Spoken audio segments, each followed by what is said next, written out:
City was buzzing around the game. So I anticipate that will be the same now with the Socceroos. And I think that football in Indonesia in the last 10 years has improved a lot, and but we are.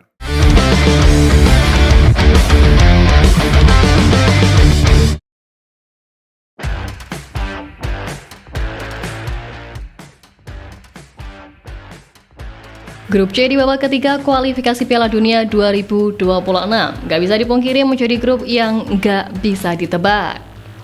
Nah, di luar dari Jepang, tentu persaingan antara peringkat kedua sampai 6 masih sangat terbuka. Itulah kenapa masing-masing tim sungguh akan melakukan apapun agar bisa mencapai target yang diharapkan. Namun, selayaknya kehidupan pada umumnya pasti akan selalu muncul hal-hal tak terduga, seperti yang dialami oleh Australia, di mana mereka harus apes lantaran kini begitu banyak pemainnya yang dilanda cedera, menyusul Harry Souther dan Alessandro Kirkati. Tony Popovic selaku pelatih Australia pun dipastikan semakin pusing, pasalnya badai cedera semakin menggerus skuad asuhannya. Apalagi yang lebih mengkhawatirkan, para andalan di lini pertahanan mendominasi daftar cedera, dan sejauh ini semua pemain yang cedera berasal dari sektor pertahanan, di mana 3 nama diantaranya berasal dari bek tengah. Nama pertama yang mengalami cedera adalah kiper kedua Zhu Gaoji, yang dikabarkan mengalami cedera pinggul belum lama ini.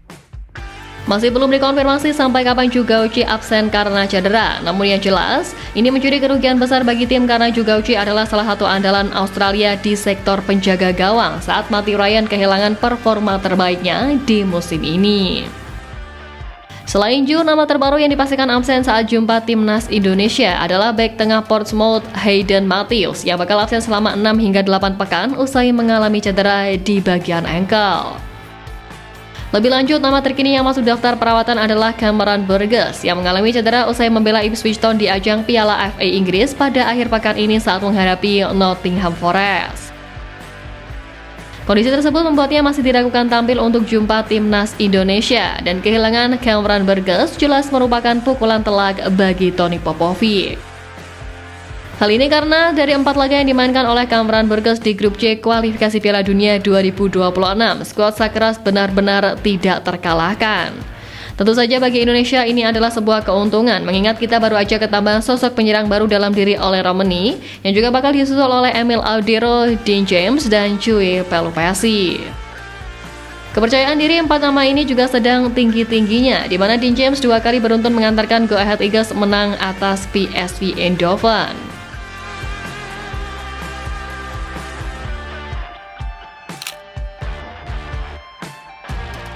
Nah, menilik semua yang terjadi, target 6 poin di bulan Maret sepertinya bukan lagi hal yang mustahil untuk diraih. Sebab melihat peta kekuatan dari 6 pertandingan yang telah dijalani, praktis cuma Jepang yang emang benar-benar sulit pol. Sisanya yang merata alias kualitasnya setara lah, termasuk Indonesia.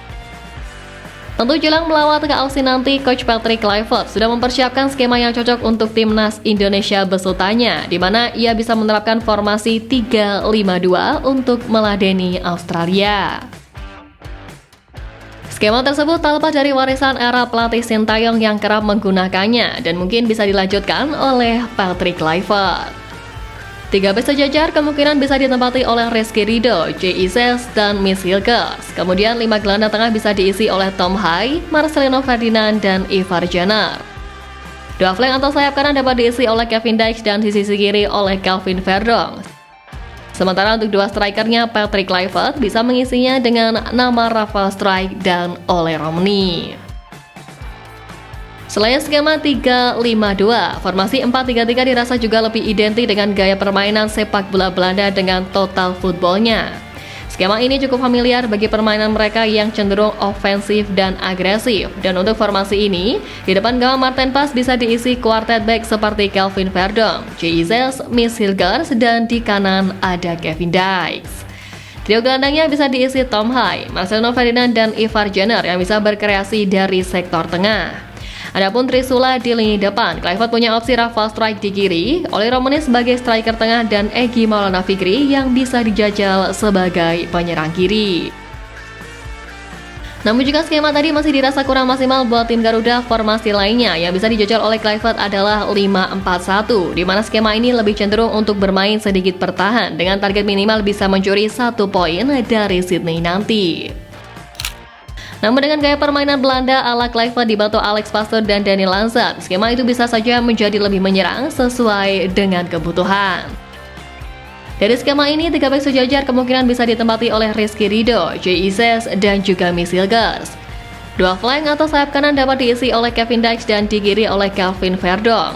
4 gelandang dengan tipikal lebih ofensif bisa ditempati oleh Tom Hai, Ivar Jenner, Marcelo Ferdinand, dan Ricky Kambuaya yang bisa dijajal untuk bertarung dengan merusak konsentrasi pemain lawan. Satu ujung tombak tentunya paling layak ditempati oleh Ole Romani, menilik performanya yang langsung muncul bersama Oxford United dengan baru saja mencetak gol perdananya ke gawang Coventry.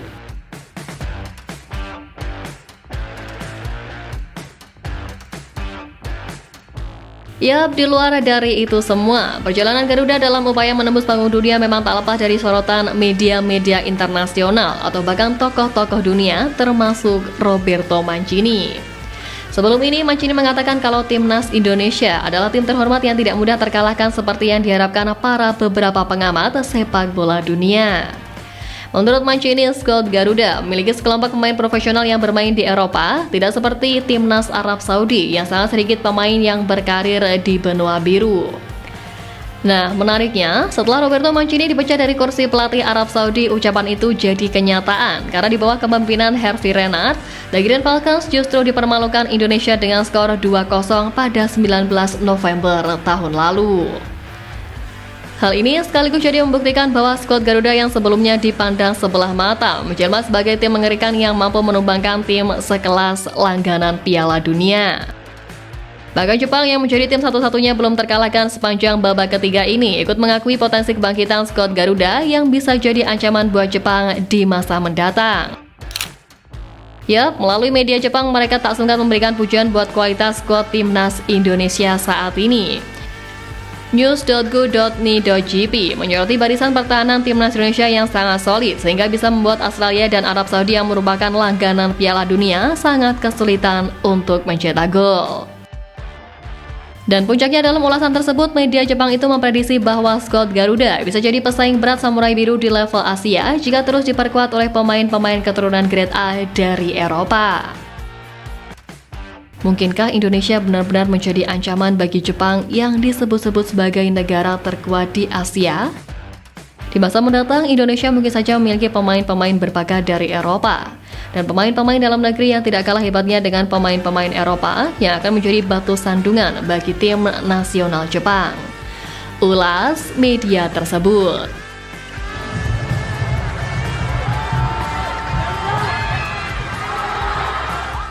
Pengakuan-pengakuan dari publik luar itu tentu menunjukkan perbedaan signifikan kekuatan timnas Indonesia di era sekarang. Meski di atas kertas, Australia dan Arab Saudi harusnya menjadi unggulan untuk menemani Jepang menimbang dari kekuatan materi pemain mereka. Namun demikian, skuad Garuda telah membuktikan bahwa mereka tidak terkalahkan dalam laga-laga melawan Arab Saudi dan juga Australia. Media Jepang lain, Excite, bahkan juga membahas tentang ambisi skuad Garuda untuk lolos ke putaran final Piala Dunia 2026. Menurut mereka, meski bersaing dengan tim-tim kuat Asia lainnya seperti Australia dan Arab, media Jepang tersebut memprediksi bahwa Indonesia mampu menciptakan kejutan. Satu tempat untuk lolos langsung yang diperebutkan oleh 5 tim lain dengan timnas Indonesia termasuk diantaranya diyakini membuka peluang besar Garuda untuk menyabet tempat tersebut. Untuk diketahui bahwa tim Merah Putih sendiri masih memiliki 1 laga kontra Jepang dari 4 pertandingan tersisa. Pertandingan itu terjadi di matchday terakhir dan Samurai Biru pun kemungkinan besar sudah tidak lagi memperebutkan tiket lolos. Menilik ini, peluang skuad Garuda untuk mencuri poin bisa terjadi karena minimnya motivasi dari timnas Jepang.